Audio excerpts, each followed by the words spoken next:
the type of musician I am is I always see myself as an entertainer. Now, for instance, if I come on the piano, I can't just come and play.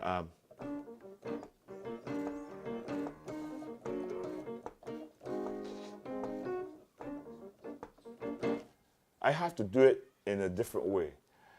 It have to come out.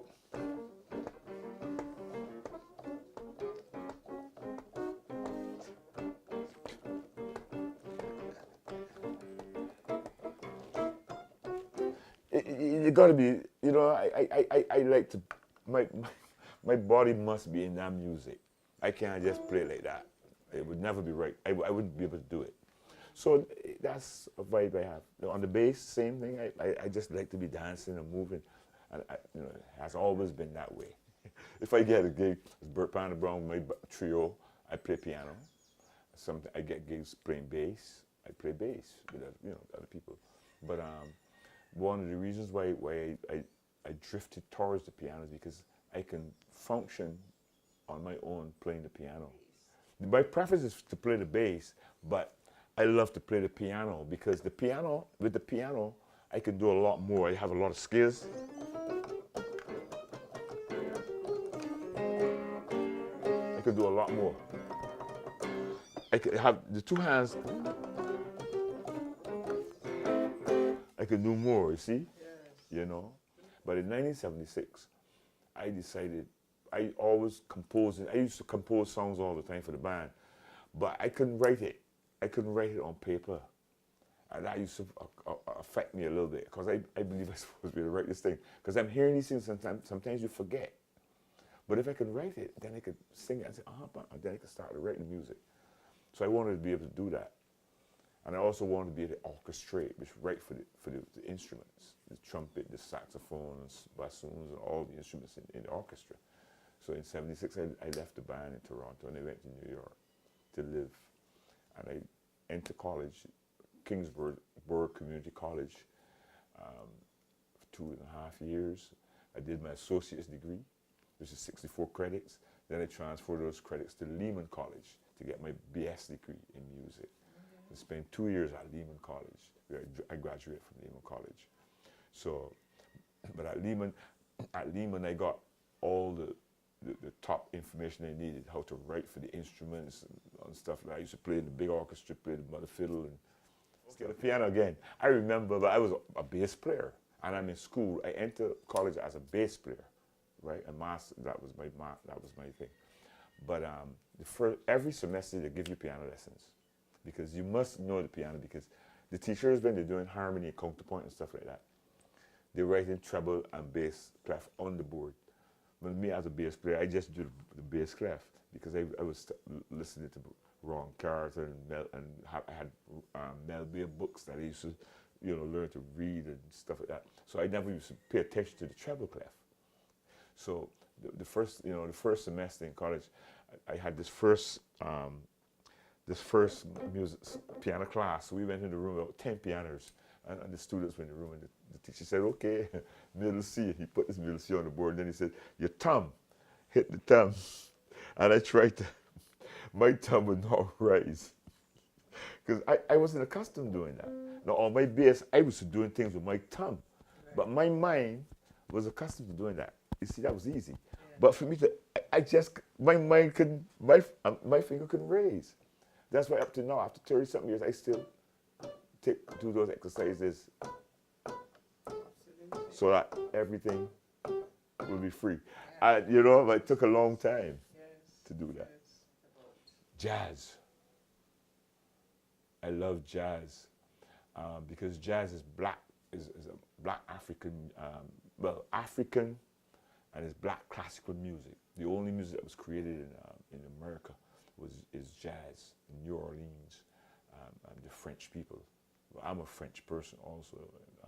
If you didn't, I could tell. I was born in St. Lucia. I came to Barbados when I was 3 years old. So that has a lot to do with my rhythmic thing, because I have that French thing in my system. That's my culture. So Latin and French. That's a lot of my songs for this concert I'm doing Saturday the 25th at our Center for Creative Imagination. About 5-6 of those songs It's Latin and a lot of rhythm. I'm using 2 percussion players, 2 drummers. So you see, I'm going for the rhythm. Well, my first one would be Antonio Burrella, which is a drummer, still a drummer. He's playing on my concert. Actually, he used to play with the Blue Rhythm Combo, and he was the leader of the band. When he came for me, when his bass player was going to New York to get married and stuff like that, he wasn't coming back. He came for me to join the band. The guy said, "Go for that guy, man. He's the best." I used to play with Twilighters then, because I had graduated from the guitar to the bass. I didn't tell you how that happened. No. But I can give you that vibe. Please. Right. But I remember I told you, I want to tell you who teach me the guitar too. That's important. Yes. You know Tiger? You know there's a guy who exercises and do that stuff, Tiger. He is the guy who used to play the guitar, and he's the guy who lent me the guitar. So I always thank him for teaching me those 6 chords. But that was a bass guitar. That was a guitar. Right. So how did you? But after playing the guitar around the corner for like people like Clarence Thompson and Tony Guzette and Jig Skirt and all these guys used to come in the Pine and sing and the Draytons and stuff. I used to be mad playing the guitar. Everybody used to come and hang out and stuff like that with Clarence Thompson in the Pine, because I was living in the Pine at that time, the Pine housing area. And Smokey Burke and myself and all these guys, we were friends, you know. And Smokey Burke was a drummer in Twilighters. But a guy came by one day and I was playing the guitar at the corner, because we just played the guitar at the corner, but the fellas was singing and stuff, you know. And this guy said to me one time, he called me and said, "Listen, Brown," he used to call me Brown, you know, Miss Brown's son. Miss Brown's son, come here, man. Listen, man, there's a band out there in Twilighters, they want bass, man. Man, you should go and join the band. I said, "Me, but I don't play, I play guitar." He said, "Man, go along, man, I can tell you come in." Just like that. And this guy came for me this night and said, "Well, okay, you're practicing now, they told me to come, I carry you." So I went with the guy. They had a bass guitar. And they said, "Man, we want a bass guitar." I said, "But, you know, okay, but I never play bass." So they give me this guitar and put it over my shoulder and stuff. And they said, "Okay, we can practice. The band ready to practice, you know." They said, "All right, we can try a song. You know a song name? They called the name of the song, Perfidia." But I didn't know the name, right? I said, "Yeah, man." And you know, you can't say no and do the audition, you know what I mean? So I got this guitar, never had a bass guitar over my shoulder yet. But this one, I didn't know how to tune it. Not realizing I tuned it just like the guitar, just that it was big strings, so I figured it's something different, you know. You know, but you don't know, right? So anyhow,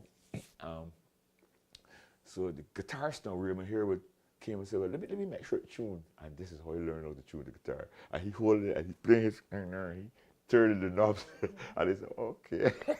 And then I said, "Wow." So then I said, "Oh, but that's the 4 lower strings of the guitar." But I got 6 strings. So I'm saying, this is the 4 lower strings. So I picking it up, you know. I just picking it up quickly, and I watching what's going on. And then they say, "Okay, let's go." And they count out 1, 2, 3. Dun, dun, dun, dun, ding, dong. And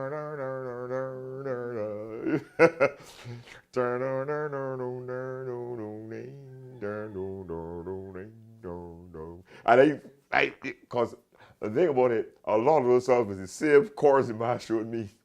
C, A, D, G, ding, ding, ding, ding.